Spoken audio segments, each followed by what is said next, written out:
Our army needed passage. The Warborn can be creative when they want to be. Hello, this is Chris Bratt off of Eurogamer, joined by Bertie Purchase. Hello. How's it going? Good, thank you. We're going to talk about quite a lot of For Honor. As you know, Bertie, we've just put 2 videos up at the same time, although this is the first one we're recording, and we're going to be looking at both the single player and the multiplayer from a recent preview event. So, this is the single player, which you won't have played any of yet, right? Because I'm excited to see this. The closed alpha just had multiplayer bits in it. It We've did. seen a little bit of single player from some, I think E3 they showed like a Viking mission. This one is brand new and features the knights. Well, the start of this is a knight character. I think you just got clobbered in the head twice. Yeah, so this is, there's actually a little bit of a learning curve at the start here. So I've been playing all day as characters that were really good at blocking. And this right here is a Peacekeeper, one of the newer characters. Not available in the previous beta, and yeah, she doesn't do blocking very well. She's like really lightly armored, very very fast attacks, and instead of like typical blocking, you're more about deflecting and then sort of countering enemy attacks.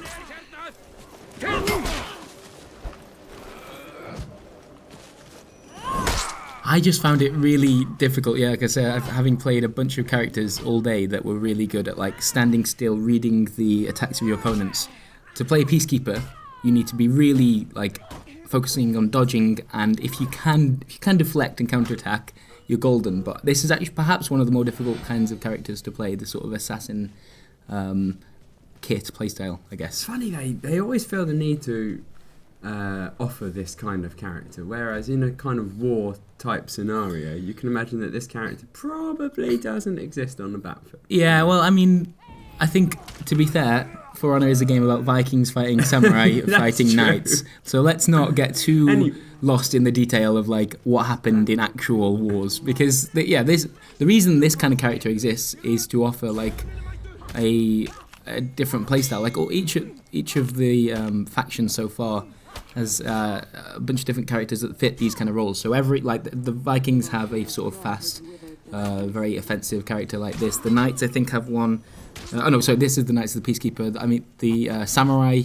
It's more about just offering like players different ways of stabbing each other on the battlefield, I guess. So this is interesting because the single player in For Honor was I don't know if they would call it an afterthought, but the promise of For Honor was this multiplayer game, and then the next time they talked about it a year later, it suddenly had this single player mode. Yeah, is there a story? Yes, there is. There's a bit of a story to each one. I haven't seen much of like the overarching stuff and how these characters link together, but this like character is a named character. She's called Mercy, and she's been sent in to like. Where have I heard that name? Who knows? She's been sent in to like clear a fortress ahead of her pals turning up. And Just on taking her own. over. Yeah, because she's the stealth character. That's what you do when you're the stealth character. So there is a bit of a storyline. However, it's very, very simplistic. I haven't seen much in the way of like twists or real like intrigue to consider yet. Like for example, in the Viking mission, which you'll see later on, you're Vikings fighting other Vikings, mostly to get back barrels of potatoes. Oh well, you would. You would. It's sort of the main objective you're given. As a result, Does everyone chip in? What? I mean, it is unlike this mission. There is a group of Vikings, so I guess you could say that. Yes. Are the graphics crisp? Right. Anyway, stop it. All right. The single player for me, it doesn't do a lot. So whereas the multiplayer when it's at its best, I think it's quite a patient thing, and it's all about like reading the attacks and the thoughts of your opponent, leading them one way and then attacking another, or maybe like luring them in, committing them to a heavy attack, and then suddenly you jump in and do some damage. And it's this kind of back and forth. It's quite like a psychological game when it's in those moments. I don't get that from killing tens and tens of similar looking soldiers in the single player. So this is just a tutorial, right? Is that what we're getting at? I feel like if we're going to be kind to For Honor single player, it is a way of teaching you how to play each of the different characters. And to be honest, I did get a bit of that from this, because as you can sort of tell, I'm finding my feet with this kind of character, this hero style. I don't really, so far when I played For Honor, I don't play this kind of very offensive, can't block very well character because I find it quite difficult. And so this was like a safe space to sort of get to grips with that. But you know what, I don't think that's what people want from this single player campaign, especially when we saw this week the reaction to the fact that this game is always online, and people were sort of confused because they anticipated that the single player would be a bigger part of the game than I think. Yeah, so the messaging has been, and I think the assumption is that this is going to have a single player Ubisoft campaign. Mm-hmm. So people, I'm looking at the game and I think, oh, it reminds me of Assassin's Creed. I haven't climbed a single tower yet. But and from judging by this, I mean, it might get much better, but this game it doesn't do much, right? It's like, don't get this game just for single player. Yeah, that's what I'm beating around the bush and saying here. However, as we'll see in the other video that we'll just put up, I got a lot more out of playing the multiplayer. Like, the multiplayer is definitely the primary focus of this game.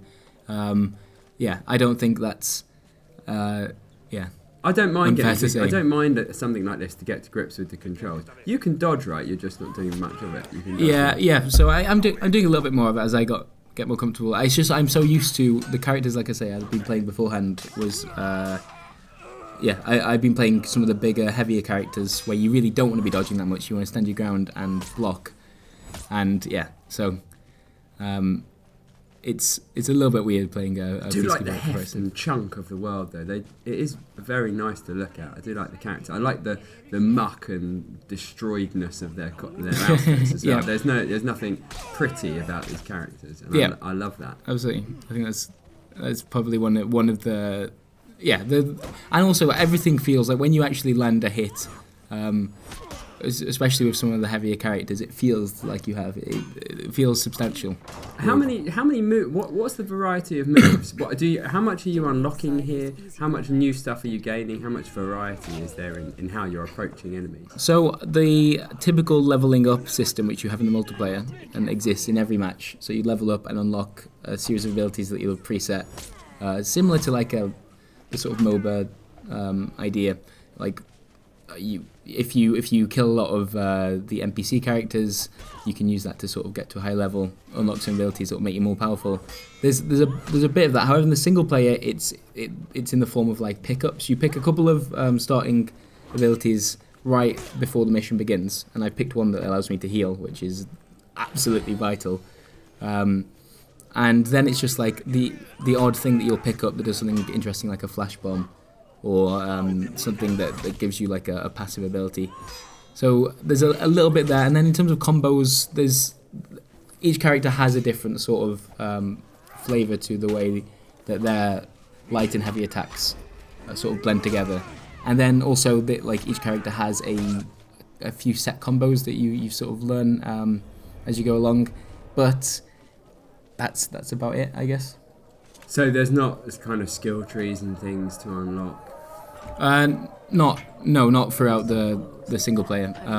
It's very much using the mechanics of the multiplayer. And also, if it started teaching you about the skill trees, I think that would be misleading and then bring you into a multiplayer game that doesn't work, anything like that. And if you this character you're playing in single player here, does this have any bearing on your presence in multiplayer apart from that you've learned the ropes? No presence at all.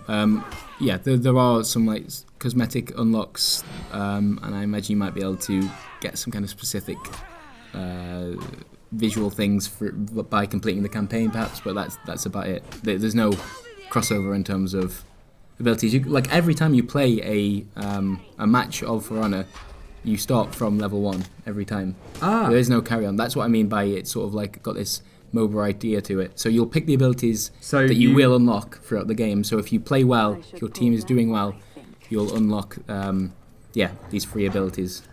So if you come up against someone who's played the game for hours and hours, there's no technical difference between your characters. That's right.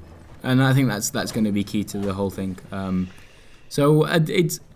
We have spoken with the developers about some of their plans for like microtransactions in the game, and there's definitely you unlock a currency called steel in For Honor, which I think is just quite funny, and you use that to, as far as we know so far, unlock cosmetic like upgrades, and also I think you'll use it to, by the sounds of it, probably unlock new heroes as they're added to the game. What are the heroes like? Are they quite distinct for each? Yeah, very distinct. I think you definitely see that like between each faction has access to the same kind of heroes basically, but they have a flavor to them. Sort of like in games like League of Legends or even Overwatch, where there are like roles that you fit into. So every faction has a sort of peacekeeper-esque character like this. Really fast, squishy. And can't rely on blocking or really taking too much damage. Every faction has that with a different flavour to it. So the weapons they'll use are slightly different, and as a result, their animations will play out differently. And they may have some kind of unique traits to consider. But there's always one of these kind of characters that you'll have access to. And that seems to be, the idea going forward. The presentation is excellent. I really struggle with this guy, by the way. He's like the mini boss of the mission. He's really going for it. It's fast as well. Yeah. There's a real thing in For Honor about once you get into a combo, once you stagger them with that first hit, you can usually do quite a lot of damage. Very much like a fighting game. Once you get in past the block and you do something, you can turn that initial attack into quite a lot of damage if you get the momentum. It's just about getting in with that first hit. Whoever gets in with past the blocking and manages to set themselves up in a situation where they can do a combo comes out victorious in most fights. Anyway, I've sneaked into the fortress and then just sort of made it collapse, which was the mission, which has apparently helped out my buddies. All sitting around a fire with their helmets on, so no one can actually talk to each other. Fine. And this is stuff that I can't show, so let's go ahead to the Viking bit, which is a little different. Okay. A year since Apollyon came. Our people starved. And the worst of us fell on each other, like beasts. Growing fat on their own people's misery. Ragnar was one of those. Let's feast!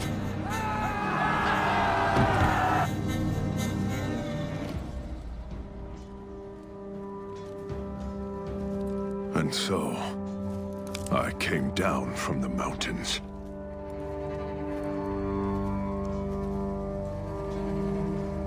I joined the Warborn, and then we did something about it.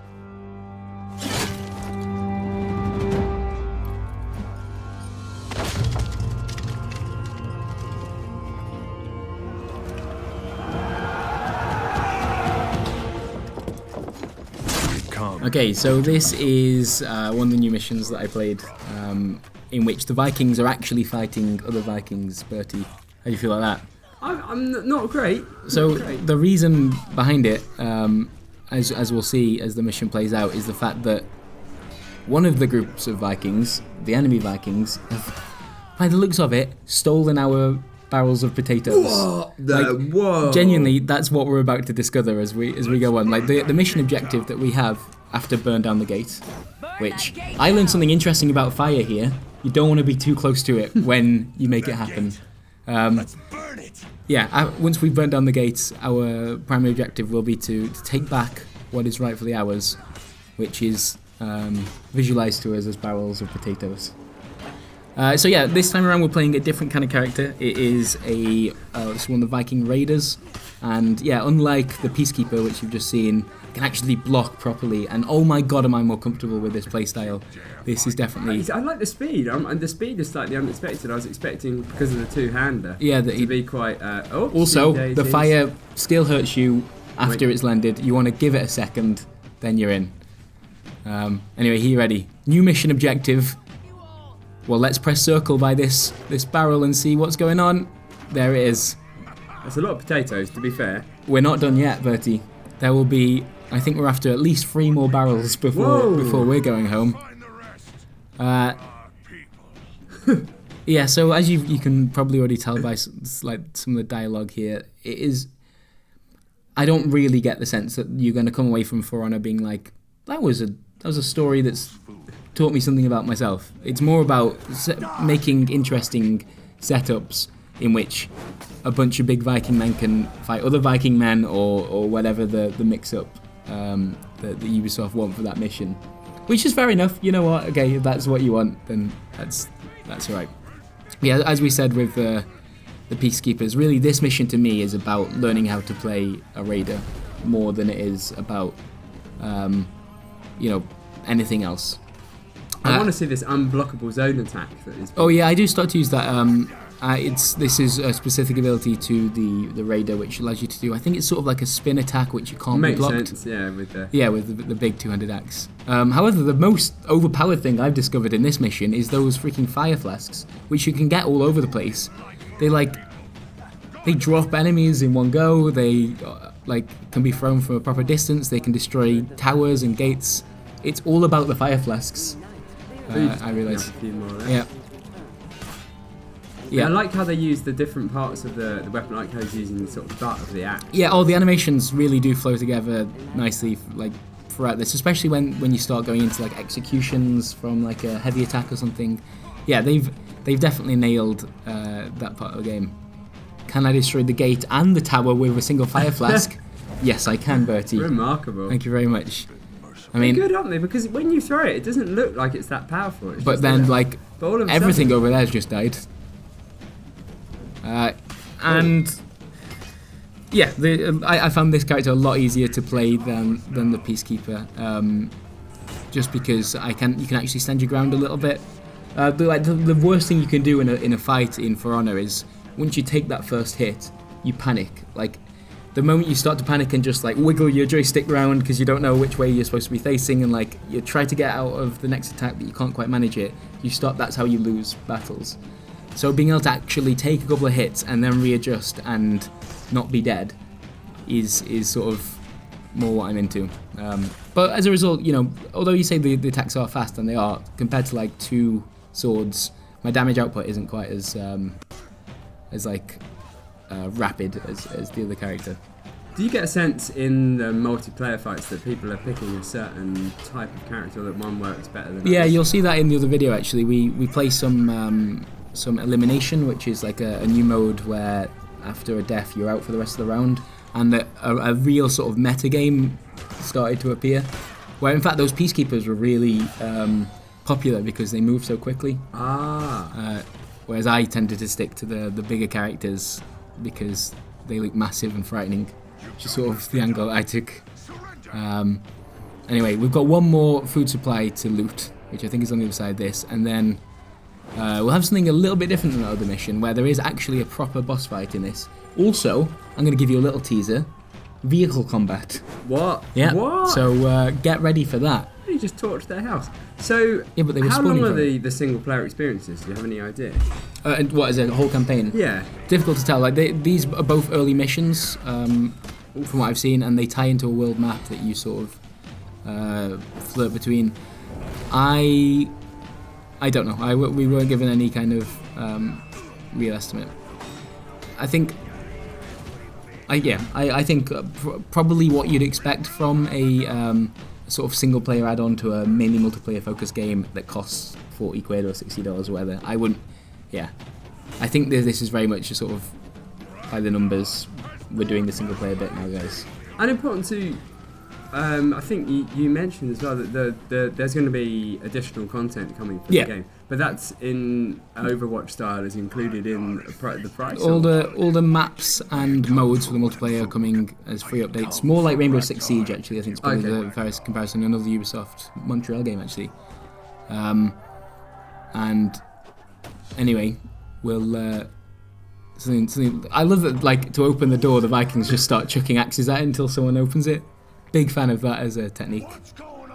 Oh, here we go. Oh, there you are. Completely oblivious to the fact that his entire village is on fire. He's like, "What's going on out there?" I was feasting. Face me. Ah.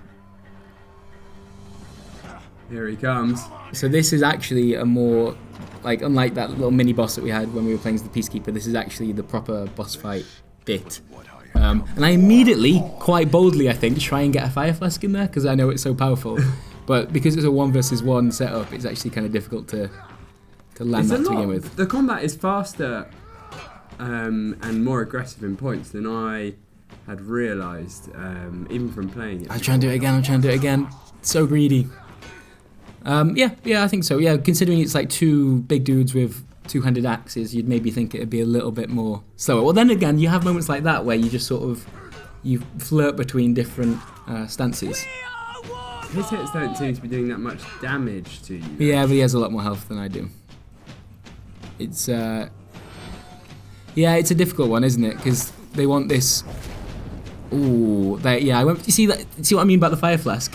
His health. I mean, I completely almost killed myself, and now I'm really having to go for it and hope that I make it all the way. Yeah, I think that they assumed that players would just use those Fire Flasks to destroy the gates, and maybe the odd soldier along the way. Okay, I see. Here comes vehicle combat, and this is what I describe as the bit in a single player campaign where there's an on the rails horse fight. So you're not controlling the horse here? Well, actually, I can move left to right, although it takes me a moment to actually realise that. So I figured it was just about making sure I was attacking in the right direction, but there is, and so I hit quite a few things along the way. And at this stage, I'm like, well, that's confusing because I don't even know how I'm supposed to hit that. And I try that time. I'm like, you know what? There must be another thing to consider. Another joystick to use, perhaps. I think, is this me? I think I've understood it now. Oh, no, maybe not. It takes some fire damage. There we are. I'm like, oh, so you can move the horse left to right in a very quite agile manner. Horses can just jump sideways. Yeah, like that. That's how that works. And then I have paused the game for some reason, so we'll skip forward slightly. That looks about right.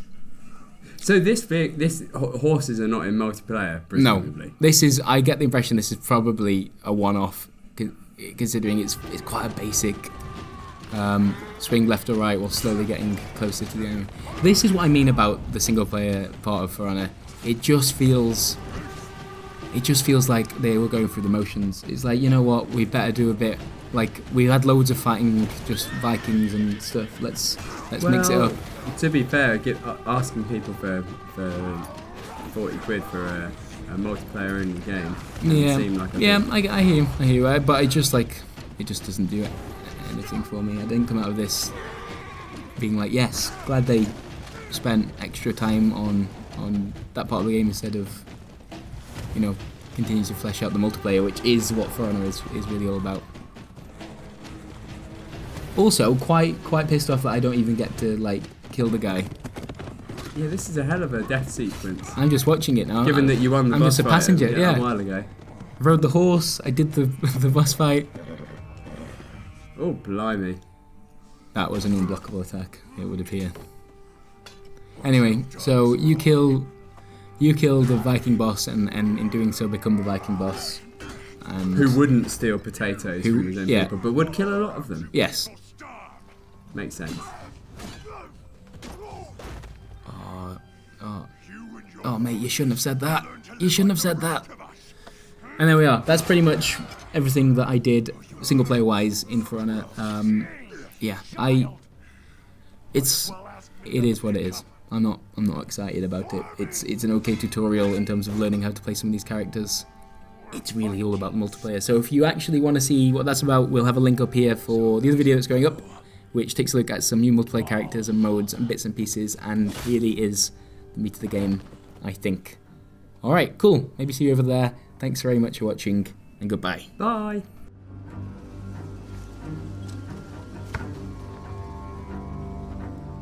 You're in charge now.